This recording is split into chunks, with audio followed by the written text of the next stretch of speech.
رہے تھے کئی سارے محدث جمع ہیں. ایک محدث شروع ہوتا ہے اور وہ اپنے سندوں کے ساتھ یعنی راویوں کے سلسلے کے ساتھ وہ اپنی حدیثیں سناتا ہے. حدیثیں سنانے سے مراد الفاظ حدیث وہ سناتا ہے. وہ خاموش ہوتا ہے تو دوسرا محدث شروع ہو جاتا ہے. وہ اپنی سندوں کے ساتھ اپنی حدیثیں سناتا ہے. یہ بیٹھے حدیثیں سنا رہے. ایک عورت آئی. اس عورت نے آ کر پہلے اپنا تعارف کرایا کہ میں غسالہ ہوں. عربی میں غسالہ اس عورت کو کہتے ہیں جو مردہ عورتوں کو غسل دیتی ہے. میت مرد کی ہو تو مرد غسل دیتا ہے, میت عورت کی ہو تو عورت غسل دیتی ہے. تو اس نے کہا کہ میں غسالہ ہوں یعنی میرا کام ہے مردہ عورتوں کو غسل دینا. اور اس وقت مجھے ایک مسئلہ درپیش ہے. مسئلہ یہ ہے کہ میں ہوں ناپاک حالت میں جو ہر مہینے عورت کو پیش آتی ہے, جس میں وہ نماز نہیں پڑھ سکتی, روزہ نہیں رکھ سکتی. میں اس ناپاک حالت میں ہوں اور میں نے ایک مردہ عورت کو غسل دینا ہے. تو مجھے یہ بتائیں کہ میں ناپاک حالت میں مردہ عورت کو غسل دے سکتی ہوں یا نہیں دے سکتی. یہ مسئلہ پوچھا. اب محدثین ایک نہیں جماعت کی جماعت بیٹھی ہے, ایک دوسرے کی طرف دیکھ رہے ہیں کہ فلاں بتائے گا فلاں بتائے گا, بتا کوئی بھی نہیں گا. اتنے میں تھوڑے سے فاصلے پر ایک فقیہ ابو ثور وہ گزرے. تو محدثین نے اس عورت کو کہا کہ بیوی وہ فقیہ جا رہا ہے, یہ مسئلہ فقیہ سے جا کر پوچھ. عورت ادھر جا پڑی. فقیہ ابو ثور نے جب دیکھا کہ عورت میری طرف آ رہی ہے وہ وہیں کھڑے ہو گئے. عورت قریب ہوئی اور یہی مسئلہ پیش کیا. تو فقیہ ابو ثور رحمۃ اللہ علیہ نے وہیں کھڑے کھڑے جواب دیا. کہا کہ بی بی تو اپنی اس ناپاک حالت میں مردہ عورت کو غسل دے سکتی. اور ساتھ ہی ایک حدیث سنا کہ ام المؤمنین سیدہ طاہرہ صدیقہ حضرت عائشہ رضی اللہ تعالیٰ عنہا فرماتی ہیں کہ نبی علیہ السلام مسجد کے اندر اعتکاف میں ہوتے اور آپ کھڑکی سے اپنا سر مبارک باہر نکالتے. میں آپ کا سر دھو دیتی, تیل لگاتی, کنگھا کرتی, عطر لگاتی, وَأَنَا حَائِضٌ, اور میں ناپاک حالت میں ہوتی اور آپ کا سر دھوتی. اب اس حدیث کے اندر دیکھیے نہ مردہ عورت کا تذکرہ, نہ غسل دینے والی عورت کا تذکرہ, اس کا تذکرہ تک نہیں. لیکن ابو ثور کی دور رس نگاہ, فقہی مہارت, مسائل کے اندر مہارت, اس سے انہوں نے اسی حدیث سے وہ مسئلہ حل کر دی. حدیث سنا کر کہا کہ اے بی بی اگر حضرت عائشہ رضی اللہ تعالیٰ عنہا نبی اسلام کا سر مبارک اپنی ناپاک حالت میں دھو سکتی ہیں تو تو بھی مردہ عورت کو غسل دے سکتی ہے. مسئلہ حل کر. اور محدثین نے اس عورت کو کہا تھا کہ جو مسئلہ فقیہ ابو ثور بتائیں ذرا جاتے ہوئے ہمیں بھی بتا دینا. عورت واپس ہوئی اور محدثین کو جا کر یہ مسئلہ بتایا اور ساتھ حدیث بھی سنائی. اب تو جناب محدثین کا حضرت عائشہ رضی اللہ تعالیٰ عنہا والی حدیث کا سننا تھا کہ ان کے علم حدیث کے سمندر میں لہریں اٹھنے شروع ہوئی, جوش میں آ گئے. ایک محدث شروع ہوا کہ مجھے یہ حدیث اتنی سندوں کے ساتھ یاد ہے. اس نے اپنی سندوں کے ساتھ راویوں کے سلسلے کے ساتھ یہی الفاظ حدیث سنانے شروع کر دیے. سناتا رہا. وہ جب ہوا تو دوسرا محدث شروع ہوا کہ مجھے بھی یہ حدیث اتنی سندوں کے ساتھ یاد ہے. اس نے بھی اپنی سندوں کے ساتھ یہ حدیث سنائی. عورت ان کے چہرے بڑے حیرانی کے ساتھ تکتی رہی, دیکھتی رہی. آخر اس سے صبر نہ ہو سکا. وہ حدیث یہ پڑھ رہے تھے, درمیان میں ہی بول پڑی, اے نہ کنتم الان, ہے نہ کو تمہارا ران، اب تو تم بڑی سندیں پڑھ رہے ہو اور یہ الفاظ کئی کئی سندوں کے ساتھ سنا رہے ہو، لیکن جب میں نے مسئلہ پوچھا تھا اس وقت کہاں تھے؟ اس وقت کہاں تھے؟ تو اس سے پتہ چلا کہ الفاظ حدیث کا یاد کرنا، یاد کرانا، سندوں کا یاد کر لینا اور اپنے سندوں کے ساتھ الفاظ حدیث دہرا دہرا کر پڑھنا، یہ شعبہ کن کا؟ بولے نہیں بولے، مجمع والے نہیں بولے، یہ شعبہ محدثین کا۔ اور ان الفاظ حدیث کے تحت میں جو مسائل آتے ہیں ان مسائل کا سمجھنا، مسائل تک رسائی حاصل کرنا، مسائل کے لحاظ سے امت مسلمہ کی ضرورت پوری کرنا، یہ شعبہ کن کا؟ فقہا کا۔ اس واقعے سے یہ بات سمجھ آ گئی نا، محدثین کا شعبہ الفاظ حدیث کا تھا تو انہیں پھر کس طریقے سے سندوں کے ساتھ الفاظ حدیث دہرا دہرا کر پڑھے۔ اور فقیہ ابو ثور اس کا شعبہ مسائل کا تھا، تو جو حدیث ان کو یاد تھی محدثین کو لیکن مسئلہ ان پر نہ کھل سکا، فقیہ ابو ثور نے اسی سے وہ مسئلہ حل کر کے رکھ دیا۔ ایک واقعہ امام ابو حنیفہ رحمۃ اللہ علیہ کا کرتا ہوں۔ امام ابو حنیفہ رحمۃ اللہ علیہ ان کے حدیث کے ایک استاد ہیں سلیمان اعمش رحمۃ اللہ علیہ، اور یہ تابعی ہیں، اور امام ابو حنیفہ رحمۃ اللہ علیہ کے امام بخاری رحمۃ اللہ علیہ کے استادوں کے بھی اوپر استاد سلیمان اعمش رحمۃ اللہ علیہ۔ امام ابو حنیفہ رحمۃ اللہ علیہ سلیمان اعمش کی خدمت میں تشریف فرماتے ہیں کہ اسی اثناء میں ایک صاحب آئے، انہوں نے آ کر مسئلہ پوچھا۔ سلیمان اعمش رحمۃ اللہ علیہ نے امام ابو حنیفہ رحمۃ اللہ علیہ کو کہا کہ ابو حنیفہ مسئلہ آپ بتائیں۔ امام ابو حنیفہ رحمۃ اللہ علیہ نے مسئلہ بتایا، اور سائل تو اپنا مسئلہ حل کرا کے چلا گیا۔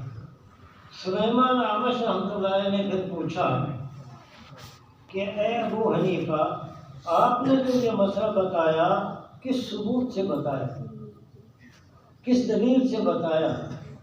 تو امام ابو حنیفہ رحمۃ اللہ علیہ نے حدیث سنائی اور کہا کہ اے استاد، فلاں وقت فلاں جگہ میں نے آپ سے ہی جو یہ حدیث پڑھی تھی، یہ مسئلہ میں نے اس سے حل کیا۔ اس کے بعد اب امام ابو حنیفہ رحمۃ اللہ علیہ نے وہ حدیث سنائی، اور سلیمان اعمش رحمۃ اللہ علیہ سے اب تک جو حدیثیں یاد کی تھیں وہ ازبر تھی، وہ اسی وقت سنانی شروع کر۔ میں کہا کرتا ہوں کہ ایک ہوتا ہے کچا حافظ، ایک پکا حافظ۔ کچا حافظ یہ ہے کہ رات کو تراویح میں پارہ پڑھنا ہے، سارا دن اس کو رگڑے لگائے گا، سارا دن اس کو گھوٹے گا، سارا دن اس کو یاد کرے گا، پھر کہیں جا کر پڑھے گا تراویح میں۔ اور پکا حافظ وہ ہے کہ اچانک وہ آ گیا اور تراویح پڑھنے والوں نے مقتدیوں نے کہا جی سارے حافظ یہ نہیں آئے، حافظ جی سارے نہیں آئے تراویح والے، مہربانی کرو تسی پڑھا دو۔ اچھا جی کہڑا سی پارا؟ اچانک کہڑا پارا؟ جی فلانا پارا، بغیر دیکھے اسی وقت وہ کھڑے ہو کر پڑھ دے، یہ پکا حافظ۔ تو امام ابو حنیفہ رحمۃ اللہ علیہ سے معلوم ہوتا ہے کہ حدیث کے کچے حافظ نہیں، حدیث کے پکے حافظ۔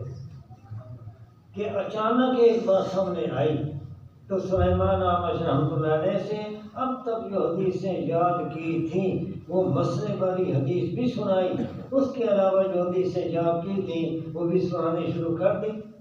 ابھی حدیثیں سنا رہے تھے کہ سلیمان اعمش رحمۃ اللہ علیہ کا دل اتنا خوش ہوا، وہ اتنے خوش ہوئے کہ داد دینے کے لیے، دعا دینے کے لیے بےتاب ہو گئے۔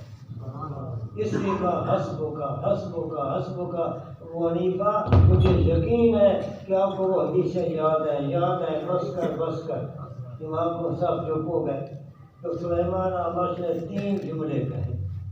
میں کہتا ہوں کہ استاد کی طرف سے امام ابو حنیفہ رحمۃ اللہ علیہ کو یہ وہ اعزاز ملا جو آج تک اور قیامت تک شاید ہی کسی کو یہ اعزاز نہیں۔ سلیمان احمد نے کہا کہ وہ حنیفہ میں تو یہ سمجھتا تھا کہ آپ صرف الفاظ حدیث یاد کرتے ہیں، اب مجھے پتہ چلا کہ آپ صرف الفاظ حدیث یاد نہیں کرتے بلکہ ان سے آپ مسائل بھی حل کرتے ہیں۔ گویا کہ امام حنیفہ محدث بھی ہیں اور ساتھ ساتھ فقیہ بھی ہیں، محدث بھی اور فقیہ بھی۔ دوسری بات یہ کہی کہ ابو حنیفہ نے تو کمال کر دیا کہ جو حدیثیں میں نے آپ کو 100 دنوں میں پڑھائی تھیں آپ نے وہ ساری حدیثیں ایک لحظے میں سنا دی۔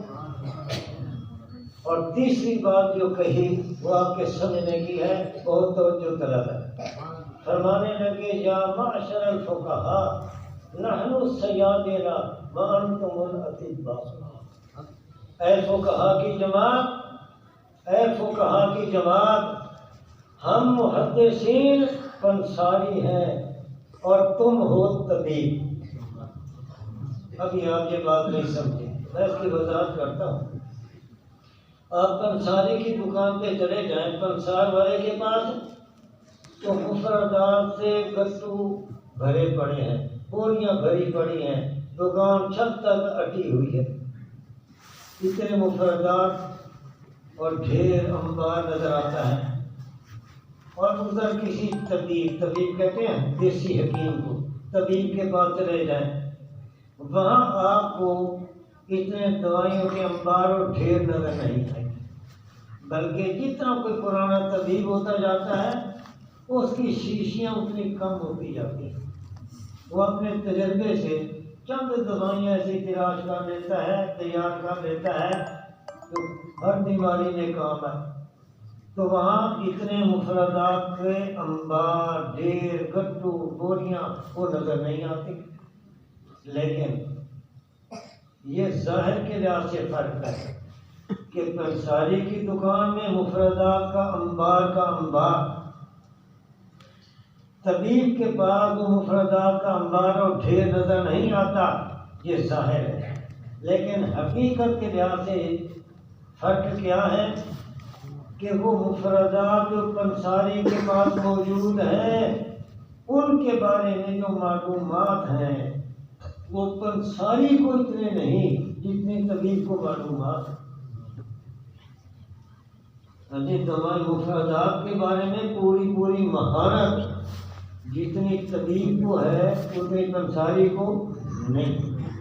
شاید پنساری اور طبیب کی بات آپ کو سمجھ رہا ہے، میڈیکل اسٹور پر چلے جائیں تو میڈیکل اسٹور والے کے پاس کتنی دوائیاں ہوتی ہیں، ڈھیر لگا ہوا ہے، اور ڈاکٹر کے پاس چلے جائیں وہ چند اوزار لے کر بیٹھا، اس کے پاس اتنی دوائیاں نظر نہیں آتی۔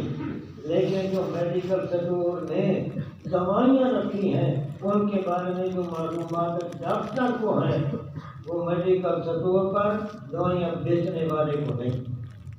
ایسے ہی ہے نا؟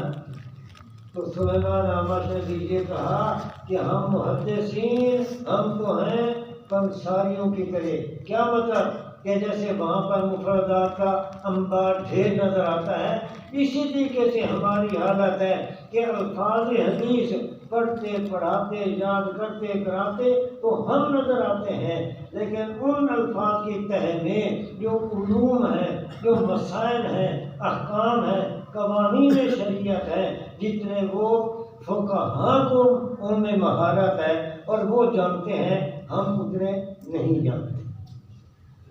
اس سے پتہ چلا کہ محدثین حضرات، یہ دو واقعے میں نے ذکر کیے کہ محدثین حضرات بھی مسائل میں کن پر اعتماد کرتے تھے؟ کن پر اعتماد کرتے تھے؟ فقہاء پر۔ اور اگر کوئی آ جاتا تو رہنمائی کدھر کرتے تھے؟ فقہاء کی طرف، وہ بھی رہنمائی کرتے تھے فقہاء کی طرف۔ دوسری بات ایک اور بھی سمجھ آ گئی، وہ کیا کہ جب فقہاء کا کام ہے الفاظ حدیث سے مسائل تلاش کرنا، مسائل تلاش کرنا، بھلے آدمی مسائل الفاظ سے تبھی تلاش کریں گے نا کہ الفاظ ان کے سامنے ہوں، الفاظ ان کو یاد ہوں۔ اگر الفاظ حدیث ہی ان کے سامنے نہیں ہیں تو پھر ان الفاظ کی تحت سے مسائل کو کہاں سے نکالیں گے؟ اس کا مطلب یہ ہوا کہ فقہا الفاظ حدیث کے بھی ماہر ہوتے ہیں، مسائل حدیث کے بھی ماہر ہوتے ہیں، تو ہر فقیہ محدث ہوتا ہے لیکن ہر محدث فقیہ نہیں ہوتا۔ اس لیے بھائی آخری بات، ہر شعبے میں اس مسئلہ جس شعبے کا ہو اس شعبے کے ماہرین کی طرف اس مسئلے میں رجوع کیا جاتا ہے۔ علاج معالجے کا مسئلہ ہو تو کدھر جائیں گے؟ ڈاکٹر کے پاس۔ انجینئر کا مسئلہ ہو تو کہاں جائیں گے؟ انجینئر کے پاس۔ زراعت کا مسئلہ ہو ہم اعتماد کریں گے ماہر زراعت پر۔ قانون کا مسئلہ ہو ہم اعتماد کریں گے وکیل پر۔ تو جو جس شعبے کا ماہر ہے اس شعبے کے مسئلے میں اعتماد اسی پر کیا جاتا ہے۔ تو محدثین کا شعبہ الفاظ حدیث، فقہا کا شعبہ مسائل حدیث، اس لیے الفاظ حدیث میں اعتماد محدثین پر اور مسائل حدیث میں اعتماد فقہا پر۔ سمجھ آ گئی بات؟ جن کو میری یہ بات سمجھ آئی ہے ذرا ہاتھ کھڑا کریں اور ایک نعرہ لگائیں۔ میں کہوں گا شان محدثین، آپ کہیں گے زندہ باد۔ میں کہوں گا شان فقہا، آپ کہیں گے زندہ باد۔ شان محدثین زندہ باد، شان محدثین زندہ باد، شان فقہا زندہ باد، شان فقہا زندہ باد۔ اللہ تعالیٰ ہمیں اسی عقیدے پر قائم رکھے۔